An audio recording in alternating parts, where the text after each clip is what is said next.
teman-teman sekalian seangkatan, dan khususnya keluarga yang sedang berduka, Ibu Maria Goreti, Diah Nur Ainingsih. Saya ingin mengajak dalam renungan singkat ini tentang apa itu suatu yang namanya kehilangan. Dalam bacaan Injil tadi dikatakan, tidak ada yang hilang, dan Tuhan sudah berjanji supaya semua yang telah diberikannya kepadaku, jangan ada yang hilang. Dan Yesus menjadi jaminannya, dan kita mengimani itu. Apa yang Yesus katakan dalam konteks hari ini? Bagaimana kita bisa memaknai kita kehilangan saudara kita? Saya mau mengajak Bapak Ibu, teman-teman sekalian merenungkan satu hal. Antara kelahiran dan kematian, sesungguhnya kita selalu mengalami yang namanya kehilangan. Ketika kita masih kecil, seorang anak kecil mempunyai privilege, dia buat apapun pasti tidak akan salah. Dia buat apapun pasti membuat orang tuanya tetap bisa menerimanya. Tapi seorang anak kecil, untuk menjadi remaja, dia juga harus belajar suatu saat. Dia tidak bisa lagi seperti anak kecil yang dia bisa lakukan semuanya tanpa dia mempertanggungjawabkannya. Ketika seorang remaja, dia berani kehilangan masa kecilnya, karena dia harus juga menunjukkan bahwa dia bukan lagi anak kecil. Dia kehilangan privilege sebagai seorang anak kecil supaya menjadi anak remaja. Demikian juga seorang anak remaja. Dalam arti tertentu dia diberi kemampuan untuk bertindak, tetapi tetap dia di bawah naungan orang tua. Maka pada usia remaja, dalam arti ini adalah usia yang belum bisa diberi yang namanya pemenang secara penuh, maka tetap memenang pada orang tua. Tetapi untuk menjadi orang dewasa, dia harus berani kehilangan privilege sebagai remaja. Artinya, ia mulai menunjukkan bahwa dirinya tidak hanya mampu bertanggung jawab, tapi menjadi mandiri. Maka seorang dewasa akan sakit bila disebut sebagai anak kecil. Karena seorang dewasa menunjukkan bahwa ia mandiri. Dan selanjutnya, seorang dewasa yang sudah berkeluarga pun juga akan berbeda. Dan sampai pada berikutnya menjadi orang tua. Setiap saat kita kehilangan masa di mana kita tidak bisa kembali lagi ke masa sebelumnya. Dan pada saatnya, kita pun juga berani kehilangan dalam arti tertentu ketika kita melihat yang lebih besar daripada kita. Saudara kita, Triusodo, sudah melihat yang besar. Sudah melihat yang sungguh lebih indah daripada hidup di dunia. Tentu dia tahu ada banyak hal yang dia berat untuk meninggalkan. Di saat-saat terakhir, semua yang menemani juga berat. Saya teringat ketika saya menemani ibu saya.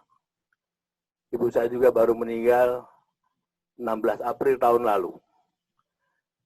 Dan di saat-saat terakhirnya, saya melihat apa yang ia rindukan hanya satu. Dibebaskan dari segala penderitaan dan bersatu dengan Tuhannya. Dan ketika kita melihat Tuhan sudah memberikan waktunya, tiada yang lain karena itulah yang paling indah. Maka kita pun juga berani meninggalkan kehilangan orang-orang yang kita cintai di dunia karena kita melihat Tuhan. Saya yakin Triusodo sudah melihat Tuhan. Dan Tuhan telah memberi waktunya itu. Dan waktunya adalah hari ini, tanggal 7 April jam 5 pagi, ketika dia mengatakan selesai. Dan persis inilah yang Tuhan juga alami di salib. Selesailah sudah. Kata selesai adalah suatu awal dari kehidupan yang baru. Pengalaman kehilangan kita juga selalu mengajarkan itu. Ketika kita berani menerima kehilangan, kita mengatakan selesai untuk memulai yang baru.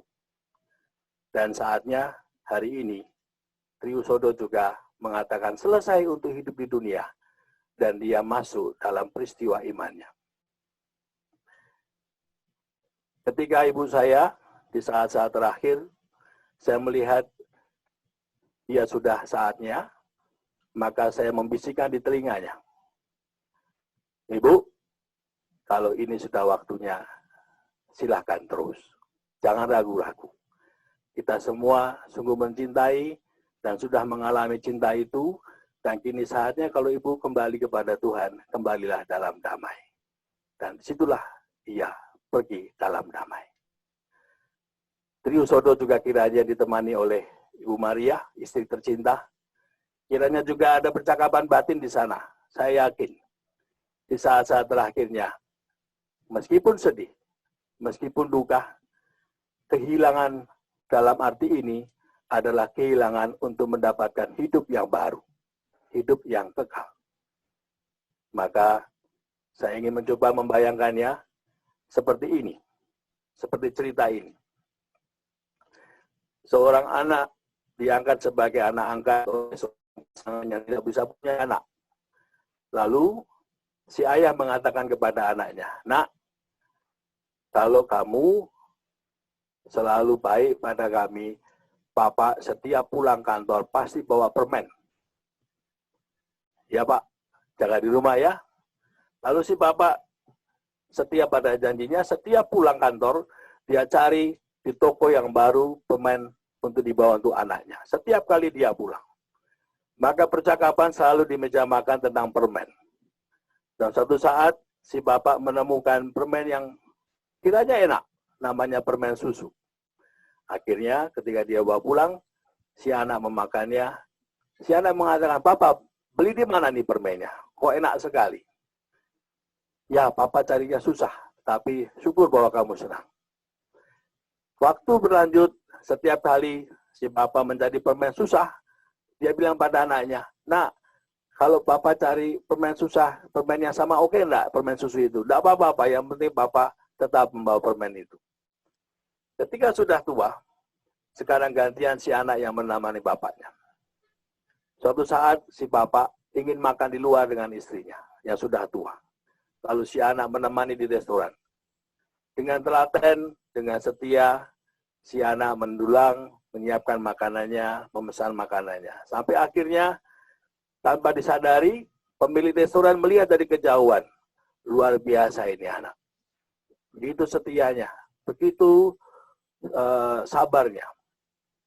Lalu ketika dia mau membayar di counter, pemilik restoran bertanya, "Bapak, anak nomor berapa?" "Oh, saya satu-satunya, Pak." "Wow, luar biasa. Bapak begitu setia." "Tapi Pak, sebenarnya saya juga bukan anak kandung. Saya anak angkat." "Bagaimana bisa sebagai anak angkat begitu dekat dengan Bapak?" "Ya." Terdiam sebentar dia mengatakan, "Bapak, ini semua karena permen susu, Pak. Waktu kecil saya selalu diberi permen oleh bapak saya. Dan setiap kali saya terus mengalami itu. Sekarang bentuknya sudah tidak ada. Permennya sudah tidak ada, tapi manisnya selalu saya rasakan dalam hidup saya. Dan setiap saat saya merasakan manis itu, rasa manis itu adalah orang tua saya." Ibu Maria, kami semua seangkatan juga mengalami manisnya Triusodo. Setiap dari kami punya pengalaman tentang Triusodo. Dan setiap dari kami punya kenangan tentang dia. Tentu ibu mempunyai banyak kenangan dibanding kami. Tapi satu hal, Triusodo adalah manisnya hidup kita semua. Dan inilah yang ingin kita rayakan dalam Ekaristi ini. Bersyukur pada Tuhan. Agustinus Triusodo menjadi bagian dari hidup kami dan hidup ibu. Dan marilah kita bersama-sama merayakan rasa syukur itu dalam Ekaristi. Karena Usodo telah memilih ia kembali pada Tuhannya. Dan itulah yang paling indah yang selama ini kita semua juga nantikan. Marilah kita bersama-sama menyatukan hati. Bersyukur atas rahmat anugerah seorang Agustinus Triusodo dalam hidup kita. Dan mari kita hening sejenak